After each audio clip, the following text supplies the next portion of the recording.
وعلى آله وصحبه أجمعين ومن سار على نهجه واستنى بسنته إلى يوم الدين أما بعد. Nami ikhwati fillah, hayyakumullah rahimani wa rahimakumullah jami'an. Kaifa halukum ya jamaah? Bi khair? Alhamdulillah. Masyaallah. Alhamdulillah bi ni'matihi tatimmu shalihat. Tentu yang pertama dan utama kita bersyukur kepada Ar-Razzaq, Allah Azza wa Jalla. Alhamdulillah sampai sekarang ini selalu memberikan banyak kenikmatan kepada kita semua, di antaranya nikmat iman, Islam, kesehatan, terlebih nikmatut taufik, sehingga alhamdulillah kita merasakan kemudahan demi kemudahan untuk beramal soleh. Alhamdulillah ikhwah, jika kita telah merasakan kenikmatan taufik dari Allah ini, kita banyak-banyak bersyukur dengan menjaga kenikmatan ini dengan banyak melakukan ketaatan dan istiqomah di atas ketaatan.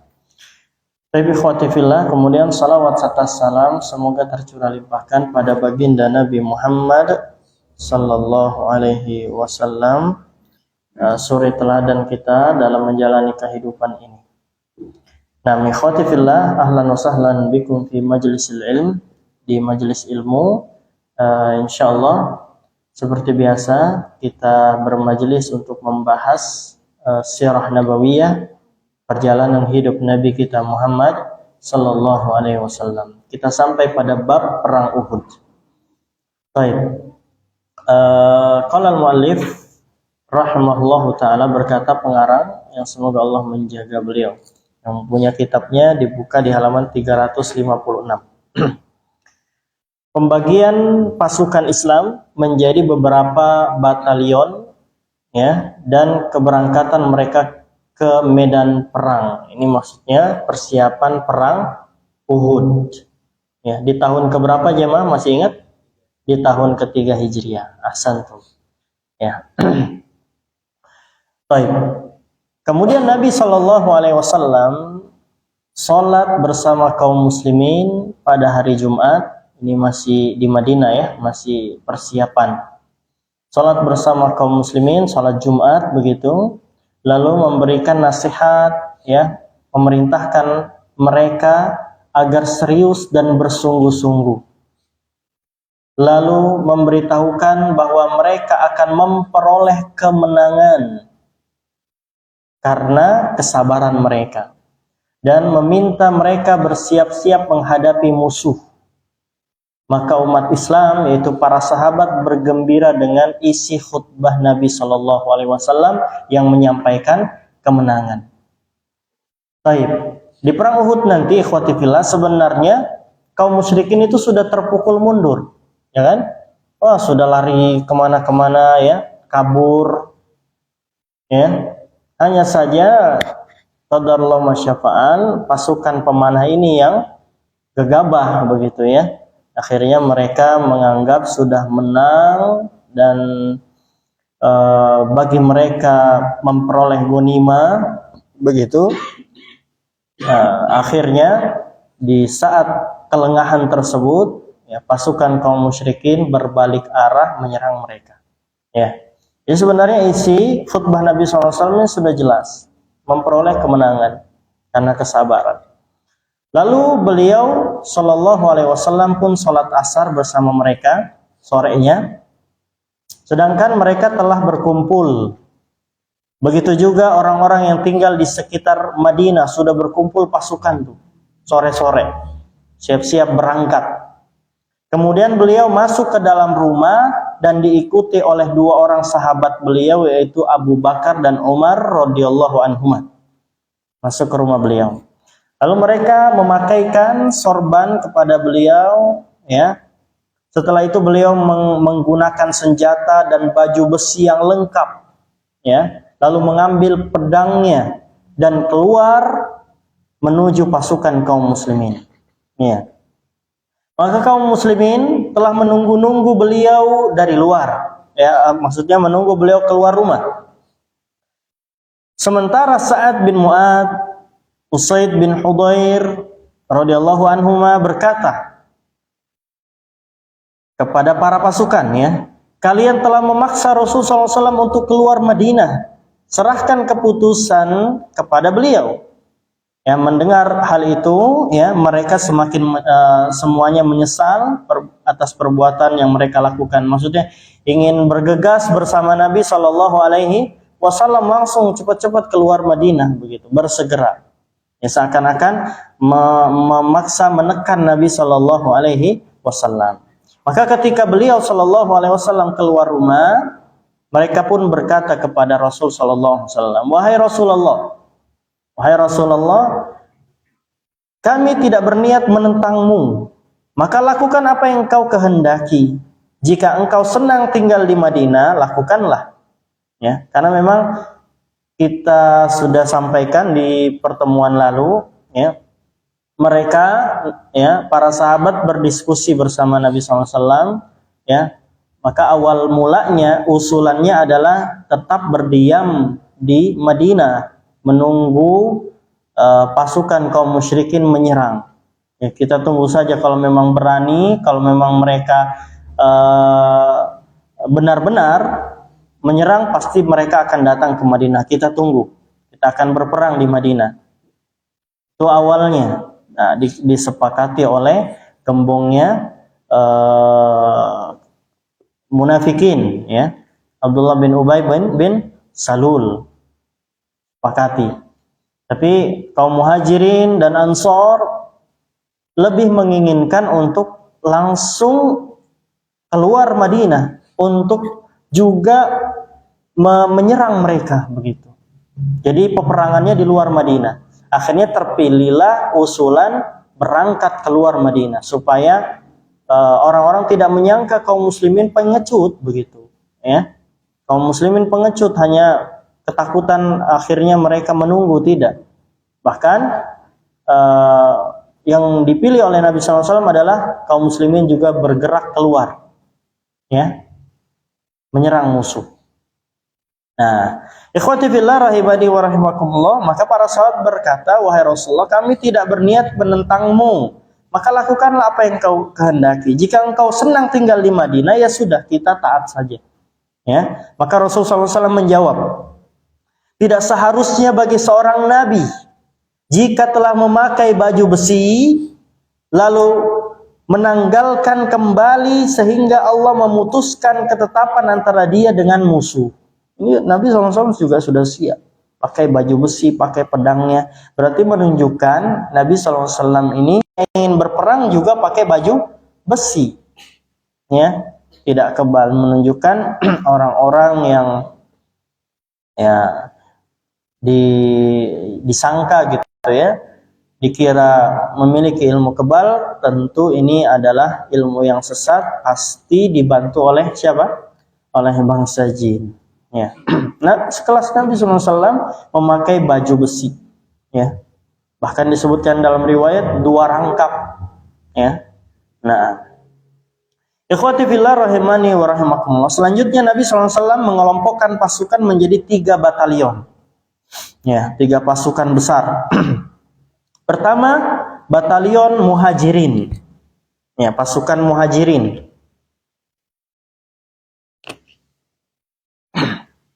Dan beliau Shallallahu Alaihi Wasallam menyerahkan panji, ya, kepada Mus'ab bin Umair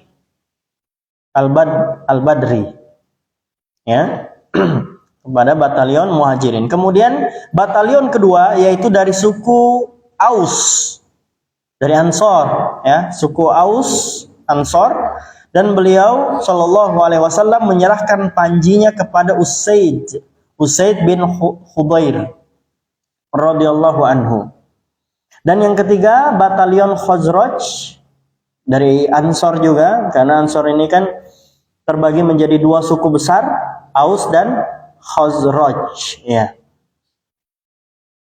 Nah, batalion Khazraj ini beliau Shallallahu Alaihi Wasallam menyerahkan panjinya kepada Al-Hubab bin Al-Munzir.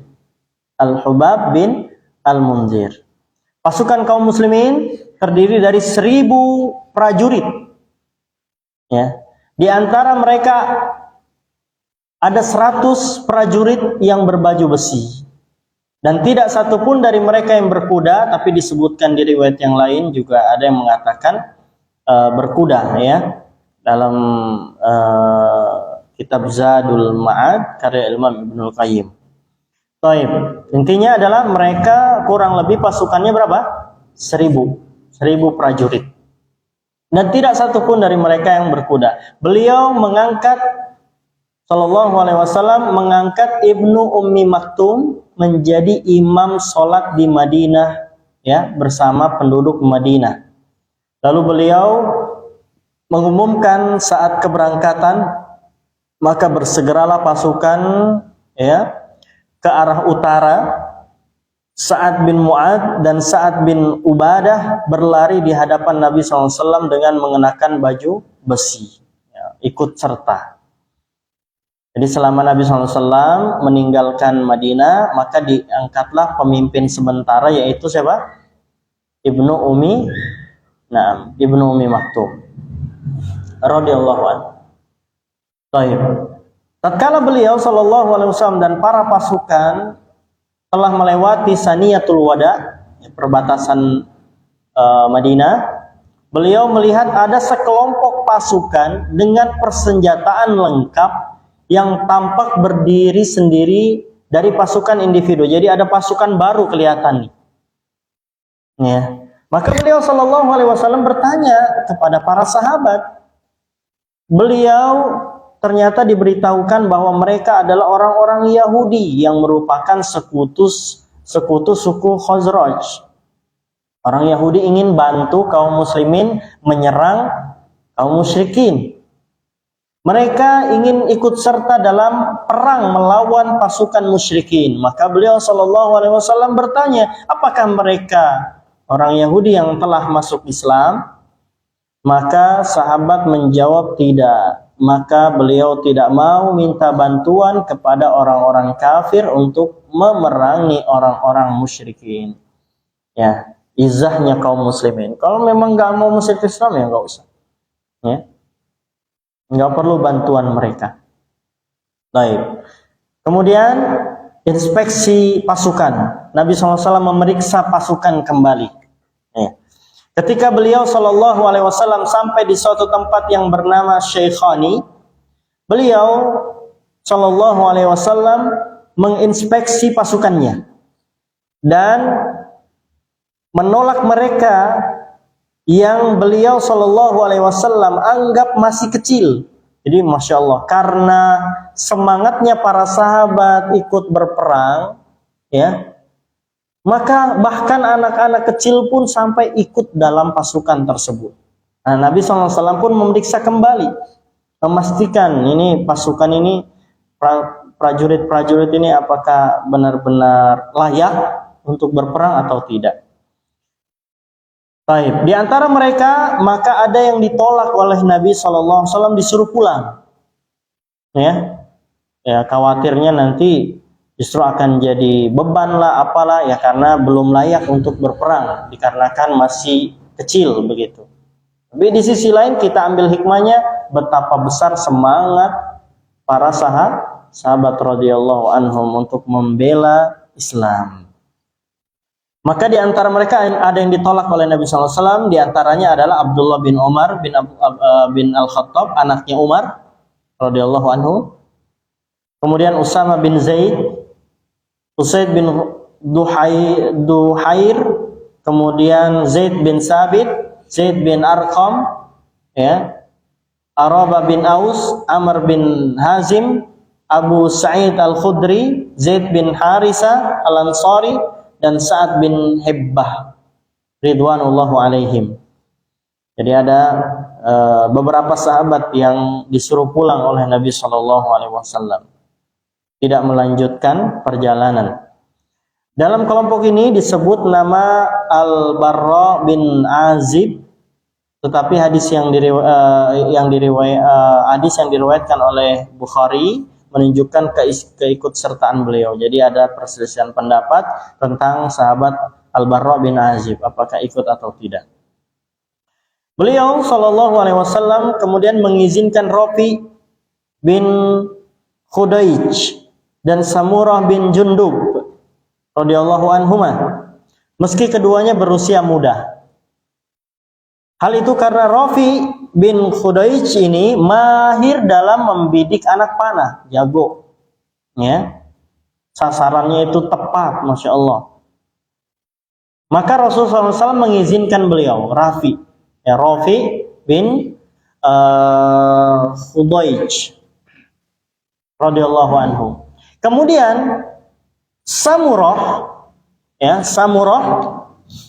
bin Jundub radhiyallahu anhu berkata, aku lebih kuat daripada Rafi, katanya. Dan ini sebaya, ya. Aku dapat mengalahkannya. Maka ketika Rasulullah SAW diberitahu hal tersebut, beliau memerintahkan mereka untuk berduel, gulat dulu. Berduel ini antara Rafi dan Samurah. Maka mereka pun berkelahi. Sampai kemudian yang menang adalah Samurah, berhasil mengalahkan Rafi. Akhirnya keduanya diizinkan berperang, masya Allah. Saking semangat ini anak-anak muda, ya, benar-benar serius, ya, berani untuk berperang. Baik, ikhwati fillah rahimani wa rahimakumullahu jami'an. Maka lanjutlah perjalanan pasukan ini. Bermalam di tempat antara Uhud dan Madinah. Mereka tiba di tempat ini pada waktu senja. Maka Nabi SAW sholat maghrib, lalu sholat isya, dan bermalam di sana. Lalu memilih 50 orang untuk menjaga perkemahan, ya, yang berkeliling di sekitar beliau, ya, yang dikomandani oleh Muhammad bin Maslamah al-Ansari radhiyallahu anhu, pahlawan batalion yang membunuh Ka'ab bin al-Ashraf, gembongnya Yahudi. Ya, yang kita sudah ceritakan kisahnya, Ka'ab bin al-Ashraf. Sedangkan Zakwan bin Abu Qais menjaga Nabi SAW secara khusus. Ya, bermalamlah di sana. Baik, kemudian pembelotan Abdullah bin Ubay bin Salul dan para sahabatnya, gembong-gembongnya, komplotannya. Jadi ketika perjalanan sudah mulai dekat kepada musuh, terjadi pembelotan. Ini mereka mundur, ya, menarik diri dari pasukan untuk kembali kemana? Ke Madinah. Sesaat sebelum fajar menyingsing, ini besoknya, ya, beliau melanjutkan perjalanan. Ketika tiba di Syaut, beliau SAW sholat subuh. Nah, pada waktu itu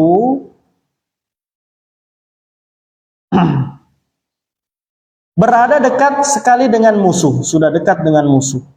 Beliau dapat melihat mereka dan mereka pun dapat melihat beliau. Mereka, yaitu kaum musyrikin, bisa melihat Nabi SAW sudah dekat. Di sanalah Abdullah bin Ubay sang munafik membelot. Nah, akhirnya mereka mulai menarik diri, mau kabur begitu. Ia pulang bersama sekitar, ya, sepertiga pasukan, yaitu 300 prajurit, sambil berkata, kami tidak tahu atas dasar apa kami harus membunuh diri kami sendiri. Sudah melihat musuh nih, ya. Namanya juga munafik, hatinya tidak beriman, ya sudah. Cuman ikut-ikutan doang, pengen melawan, akhirnya sudah dekat dengan musuh, sudah melihat musuh, semakin ketakutan. Akhirnya benar-benar mereka kabur. Sekitar 300 orang. Ya, sampai mengatakan apa tadi? Kami tidak tahu atas dasar apa kami membunuh diri kami sendiri, sudah ketakutan, ya. Sambil memberikan kesan protes atas putusan Rasulullah SAW yang menolak pendapatnya dan menyetujui pendapat yang lain, ya. Itu pendapat dia yang mengatakan apa? Ya, tunggu saja di Madinah. Tapi ternyata Nabi SAW memilih pendapat para sahabat, yaitu untuk keluar Madinah menyerang mereka. Tidak diragukan bahwa sebab pembelotan ini yang sebenarnya bukanlah apa yang ditampakkan oleh si munafik ini, yaitu penolakan Rasulullah SAW terhadap pendapatnya. Karena jika tidak, maka perjalanannya bersama pasukan ya, Nabi Shallallahu Alaihi Wasallam ke tempat ini tidak bermakna. Bahkan seandainya hal ini adalah penyebabnya, pasti ia telah memisahkan diri dari pasukan sejak pertama. Jadi dia sebenarnya mau ikut nggak, ya takut juga nanti tersingkap gitu ya. Bahwasanya memang mereka adalah gembongnya munafik dan lain sebagainya. Nah, maka mereka ikut-ikut saja, ya. Tapi sebenarnya sebab atau tujuan utama dari pembelotan ini, atau ya dalam kondisi sulit tersebut sudah berhadapan dengan musuh, itu untuk membuat kekacauan dan keraguan dalam tubuh pasukan di hadapan musuh. Bayangkan, itu memang mengerikan rencana kaum munafik ini, ya. Ikut dulu awalnya sama musuh begitu ya. Sudah dekat dengan musuh, mereka kabur supaya mengacaukan semangat kaum muslimin, ya. Nah, itu liciknya rencana mereka, supaya mayoritas pasukan meninggalkan Nabi Shallallahu Alaihi Wasallam, sedangkan pasukan yang masih bertahan bersama beliau akan padam semangatnya.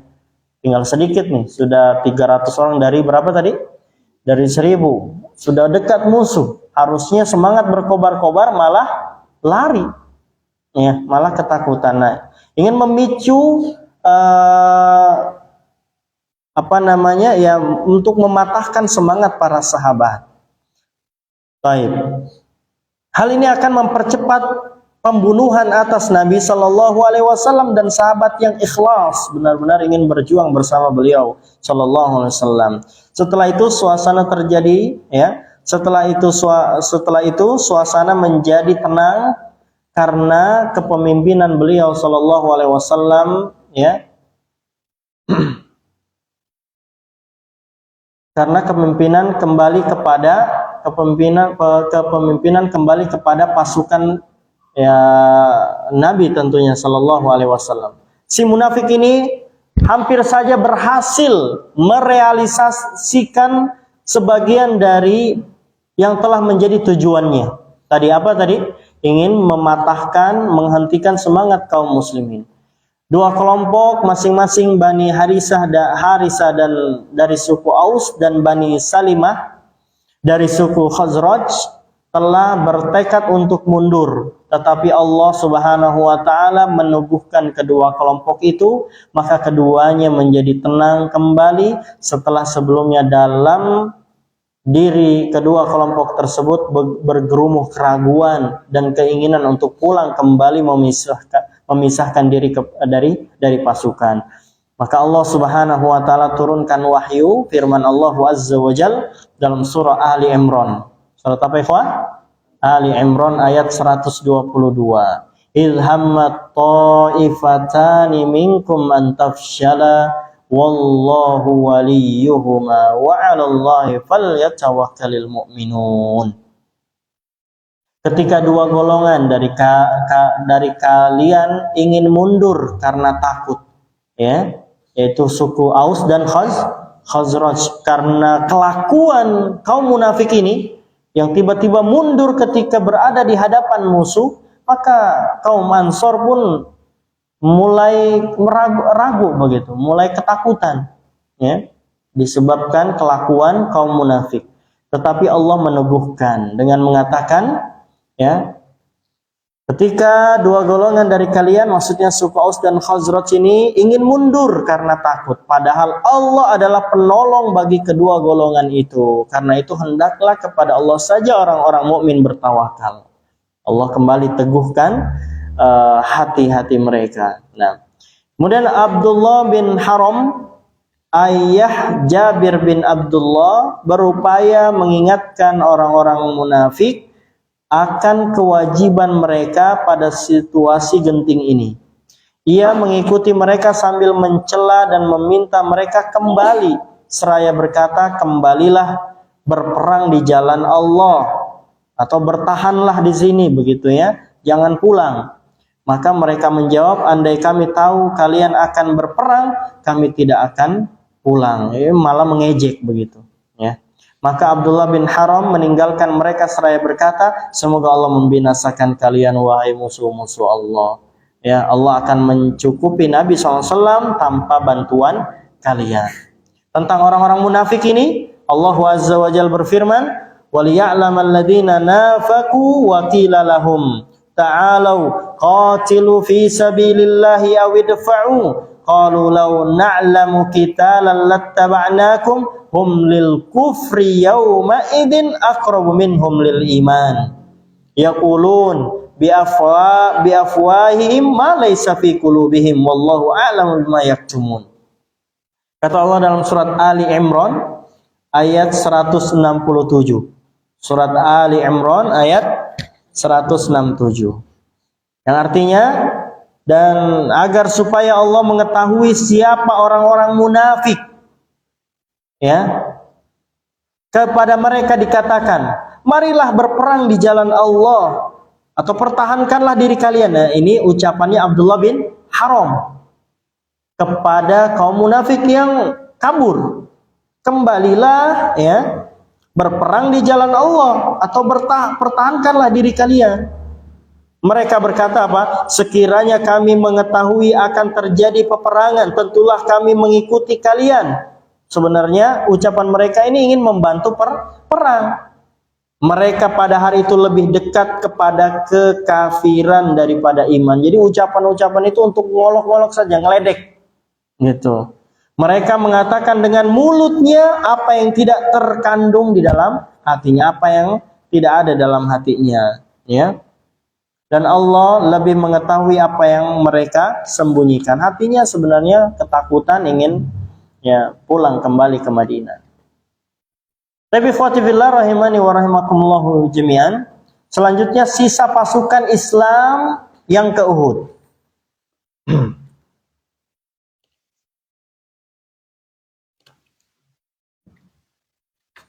Nah,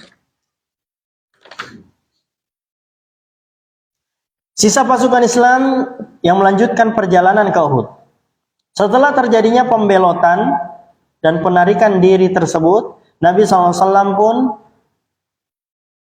memimpin sisa pasukan yang berjumlah berapa jadinya? Ya, 700 prajurit, ya, pasukan untuk melanjutkan perjalanannya menuju arah musuh. Lokasi perkemahan pasukan musyrikin dan Gunung Uhud terhalang oleh tempat-tempat yang banyak, maka Nabi SAW bertanya, siapakah orang yang bisa mengantarkan kami untuk menghadang musuh melalui jalan yang dekat tanpa harus melewati mereka? Maksudnya tanpa melewati pemukiman begitu. Kemudian Abu Khaisamah radhiyallahu anhu berkata, aku wahai Rasulullah. Lalu dia pun mengambil jalan pintas untuk menuju Uhud dengan melalui daerah bebatuan, ya, dan ladang Bani Harisah, sedang posisi musuh di sebelah barat. Dalam perjalanan ini pasukan Islam melewati kebun Mirba bin Qaizi, seorang munafik yang buta matanya. Ketika ia merasakan kehadiran, ya, pasukan muslim, ya, ia menaburkan debu ke muka kaum muslimin seraya berkata, aku tidak memberikanmu izin untuk masuk kebunku jika engkau adalah Rasulullah. Maka pasukan kaum muslimin bergegas maju untuk membunuhnya, tetapi Nabi SAW berkata, janganlah kalian membunuhnya, orang ini buta hati dan buta matanya juga. Sudah buta mata, buta hati deh. Nah, lantas Rasulullah SAW pun masih tetap melanjutkan perjalanannya hingga tiba di jalan yang ada di Gunung Uhud, di tepi sebuah lembah. Selanjutnya beliau bersama pasukannya mendirikan perkemahan menghadap Madinah dan membelakangi kaki Gunung Uhud. Dengan demikian pasukan musuh menjadi penghalang antara pasukan Islam dan Madinah. Nah, rencana pertahanan. Tapi khotifillah rahimani wa rahimakumullahu jami'an, di sana Rasul sallallahu alaihi wasallam memobilisasi pasukannya, ya, mengatur-ngatur strateginya begitu, menyiapkan mereka menjadi beberapa barisan untuk berperang dan memilih sekelompok pemanah ulung dari mereka yang jumlahnya 50 prajurit. ya, 50 prajurit, dan beliau menyerahkan komandonya kepada Abdullah bin Jabir. Ini untuk pasukan apa? Pemanah. Kurang lebih ya 50 prajurit. Nah, dikomandoi oleh Abdullah bin Jubair. Ya. Beliau memerintahkan mereka bertahan di sebuah gunung yang terletak di tepi selatan lembah Qonah. Gunung ini nantinya dikenal dengan nama Jabar Rumah, ya, gunung para Jabar Rum, ya, ini maksudnya gunung para pemanah. Rumah, ya, bukan rumah, ya, rumah itu pemanah. Ya, Jabar Rumah artinya para pemanah. Sebelah tenggara, ya, perkemahan pasukan Islam, sekitar 150 meter dari tempat berkumpulnya pasukan Islam. Tujuan penempatan itu adalah apa yang diungkapkan oleh Rasulullah SAW dalam instruksi yang beliau sampaikan kepada para pemanah, di mana beliau telah berkata kepada para komando, jauhkanlah kuda-kuda musuh dari kami dengan cara memanahnya. Jadi titik fokusnya adalah menyerang pasukan kuda, ya. Jangan sampai mereka menyerang kami dari belakang. Jika kami menang atau kalah, tetaplah di tempat itu. Nah, padahal Nabi sudah kasih pesan, ya kan? Sudah kasih wasiat. Kalian ini sekitar 50 orang pemanah yang diketuai oleh siapa itu? Abdullah bin Jabir. Abdullah bin Jabir radhiyallahu anhu tetap di situ. Menang atau kalah tetap, jangan kemana-mana. Ya. Supaya kami tidak diserang dari arahmu, dari arah belakang. Kemudian beliau Shallallahu Alaihi Wasallam berkata kepada para pemanah itu, lindungilah arah belakang kami. Jika kalian melihat kami dibunuh, maka janganlah kalian menolong kami.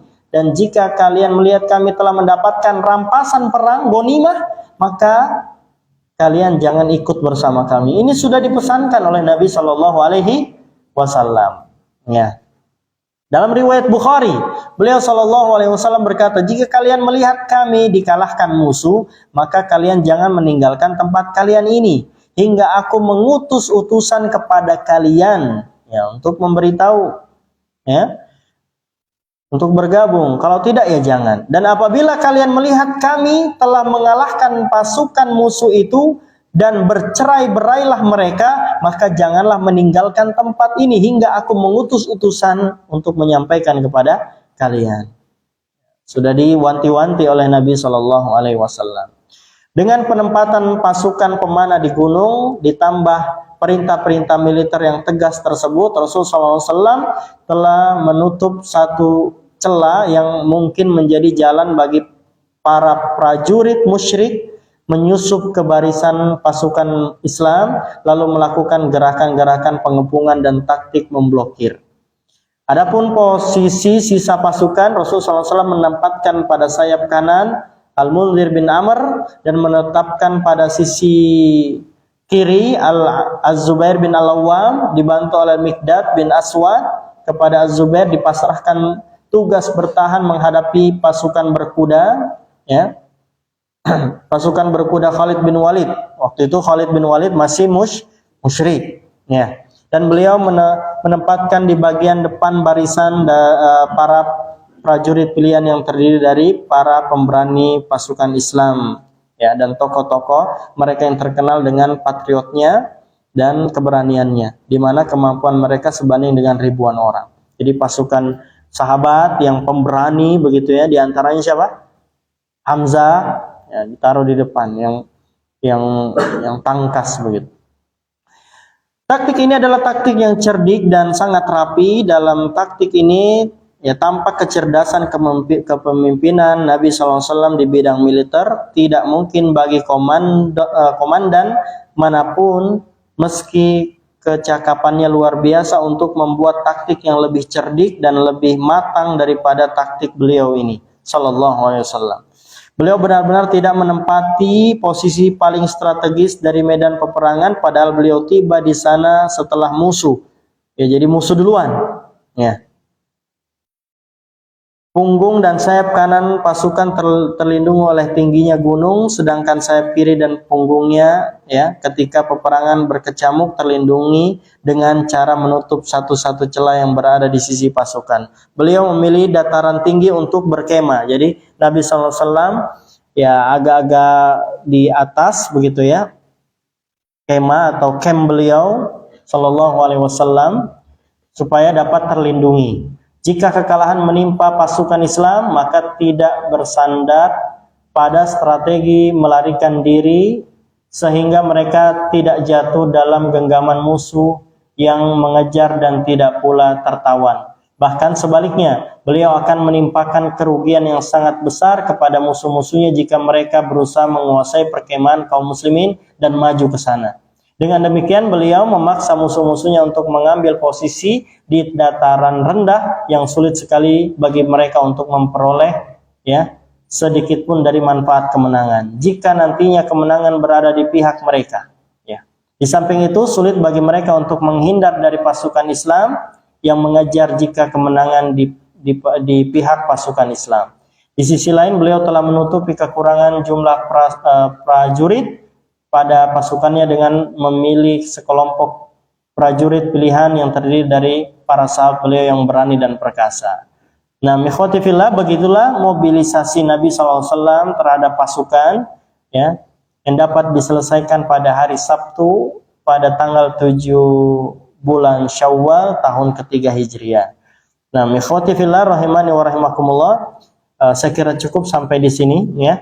Insyaallah selanjutnya nanti masih masuk kepada perang Uhud ya. Ini masih ya strategi begitu ya, rencana Nabi SAW untuk persiapan peperangan. Nah,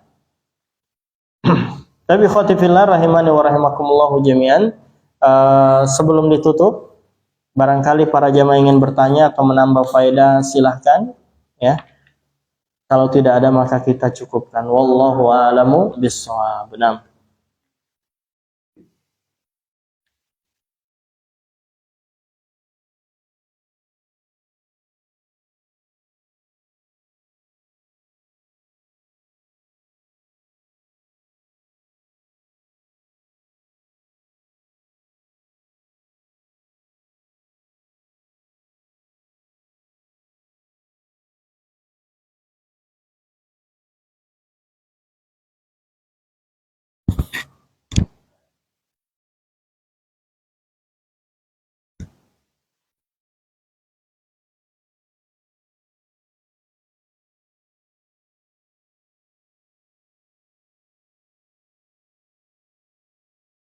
Baik, cukup? Ya, ada aman? Alhamdulillah, barakallahu fikum, ikhwati fillah rahimani wa rahimakumullah. Syukron atas segala perhatian. Semoga Allah Azza wa Jalla memberikan ilmu yang bermanfaat untuk kita semua. Amin Allahumma amin. Wassallallahu ala nabiyina Muhammad. Akhiru da'wana anil hamdulillahi rabbil alamin. Assalamualaikum warahmatullahi wabarakatuh.